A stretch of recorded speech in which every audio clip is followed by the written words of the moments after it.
go. Oh, yeah. All right. Thank you for tuning in.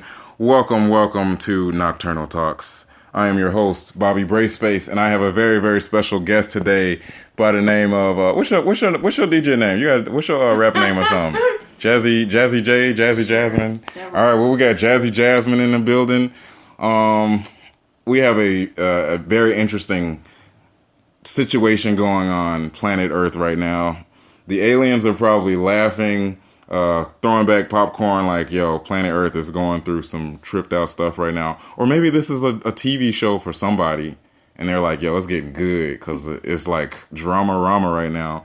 Anyway, what I am speaking of is the COVID-19 virus, a.k.a. the coronavirus, a.k.a.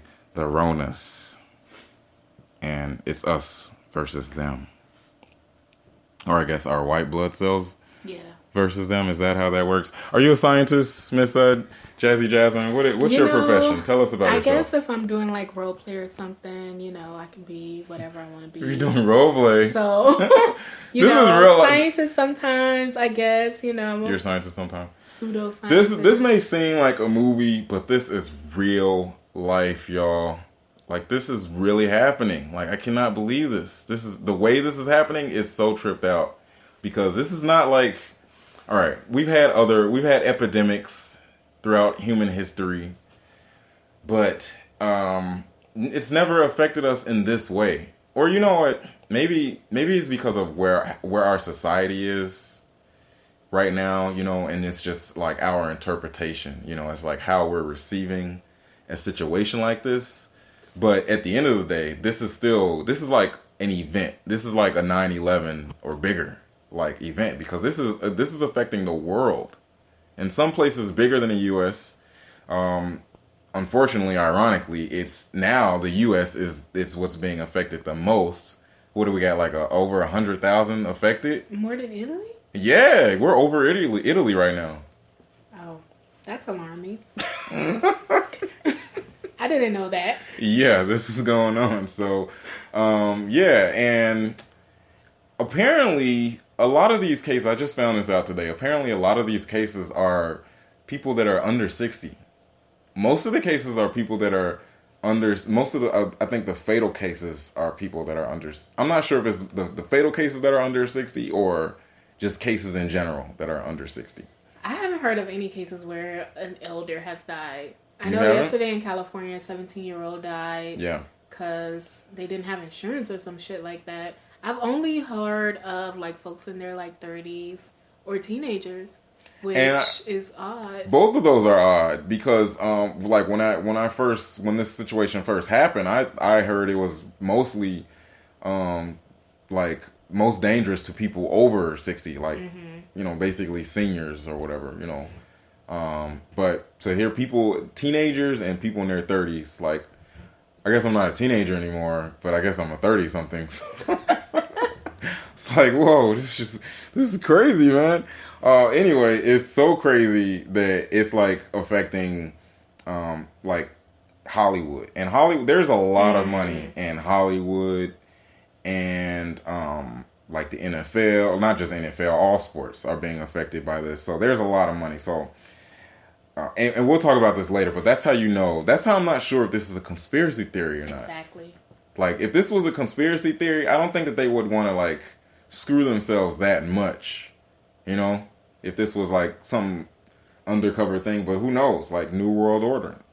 Oh, I don't know if I should be talking about y'all, because y'all don't get me. Anyway, so what if this is, like, our new way of living? So, first of all, let's touch on how we are living now. In light of this new situation, because this is not like, we're not just going along about our days, going to work, going to the store, going to restaurants, going to clubs, whatever. We can't even go to the park now. I know, they fucking closed like the lakefront or something. So our new mayor, Lori Lightfoot, how long is it? I feel like it's been almost a whole year already. Yeah. Wow, it feels like, I don't know, it feels shorter and longer at the same time. Yeah. Anyway, so Mayor Lightfoot was like, y'all is getting on my goddamn nerves, getting out here. We told y'all stay at home. She like gritting her teeth, like she like on mama auntie mode right now, because people are going outside when they told us we're kind of like in a not necessarily a mandatory lockdown, but we're in a quote unquote, what do they call it? Stay in your safety. Stay at home order. Stay at home order or something. We're just basically trying to curb this virus by separating people, by not if large amounts of people are not in close quarters, then it's way less likely that this thing could like spread quicker. You know, because that's how I think about the movie 28 Days Later. And, you know, like, first of all, this whole thing is totally like some type of a fake zombie outbreak or something, like, or something, you know, this is some contagion. Anyway, so I think about like 28 Days Later, it's like the way that virus spread so quickly. It was like, because like the zombie, they didn't have to bite each other. They would just throw up blood and that direct virus onto their host or onto the victim, and I guess that would be host too. But anyway, it would like instantly change them, and that's how that spread like so like drastically and rapidly and crazily. So it ain't like that, but it's bad. So, but anyway, so that's why they're like telling us to, you know, like, let's just separate and just like keep the crowds down. But people are still going out. People are still trying to live. And can you blame them? It's like, we're trying to live. Mm-hmm. And another thing going to, like, conspiracy or not, like, this a lot of this feels like early martial law. But we're not there yet. I keep jumping the gun. So, basically, our new way of life is we're told not to have direct contact. Well, I guess we can have some direct contact, but our number one thing, which we've been told our entire lives, is to wash our hands thoroughly. And they told us how to wash our hands, like, when we were kids. Most people probably don't, you know, we don't wash our hands, like, that thoroughly unless we're in a shower. We don't even wash our hands in the shower, do you? Speak for yourself. Speak for yourself. I don't even wash my hands in the shower. Anyway, it's like we've been told to basically separate ourselves, but it's like, is this our new way of life?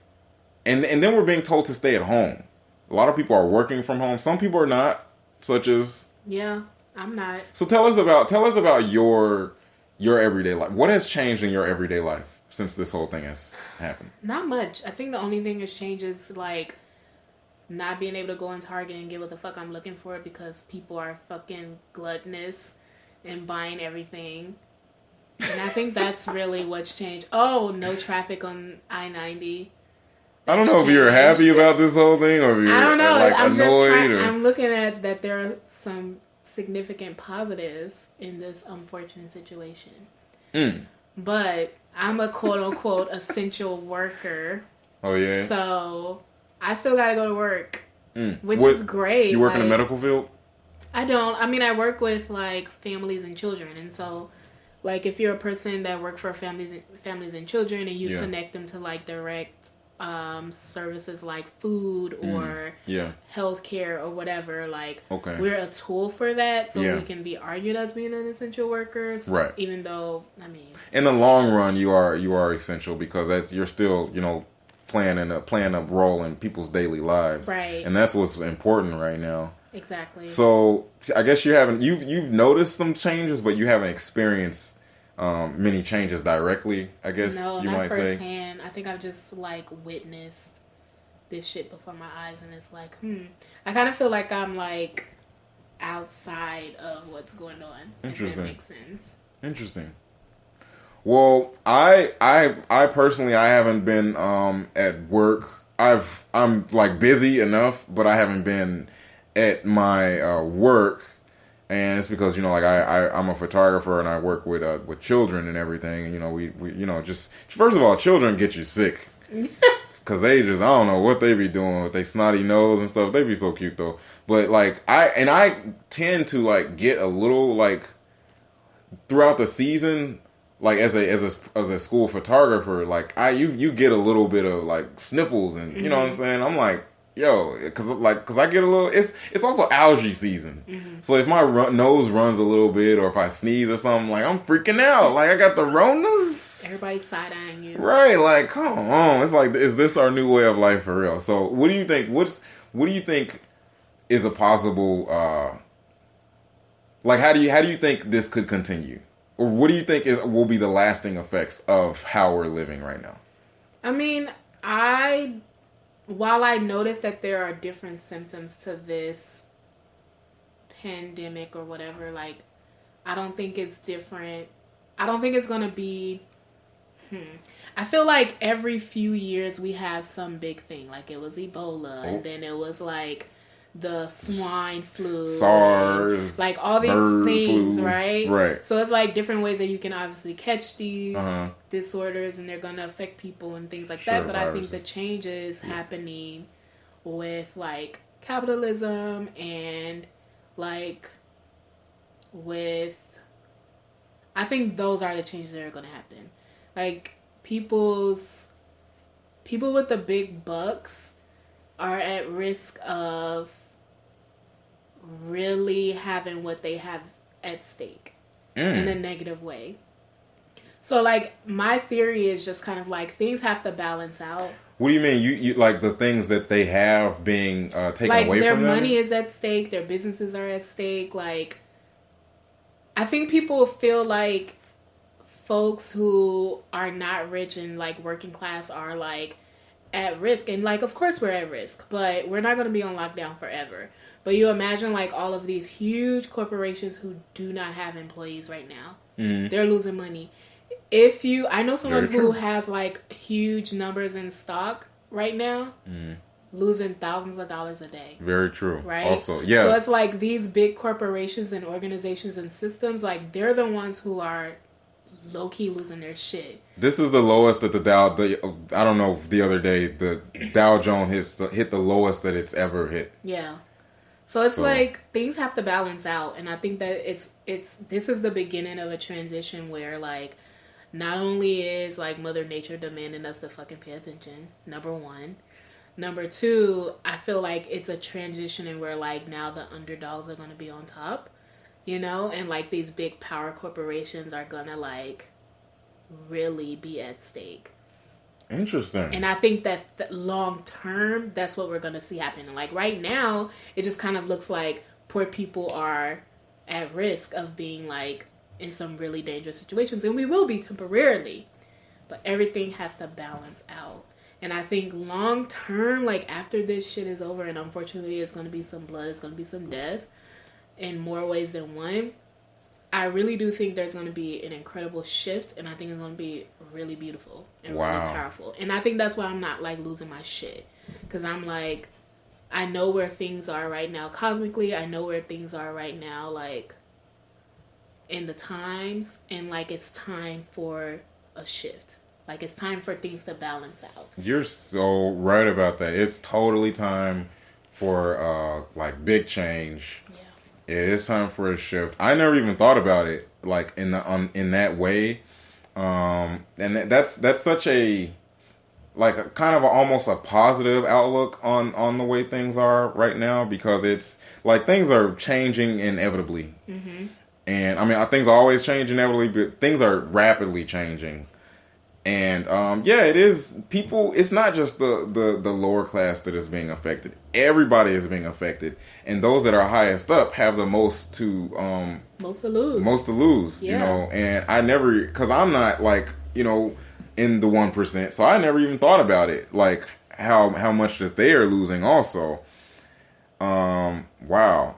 They're losing way more than people who already ain't got shit. Right. When you think about it. Yeah. Like, when this shit ends and you lost your fucking job at McDonald's, when the shit ends, you go get a fucking job at Popeyes.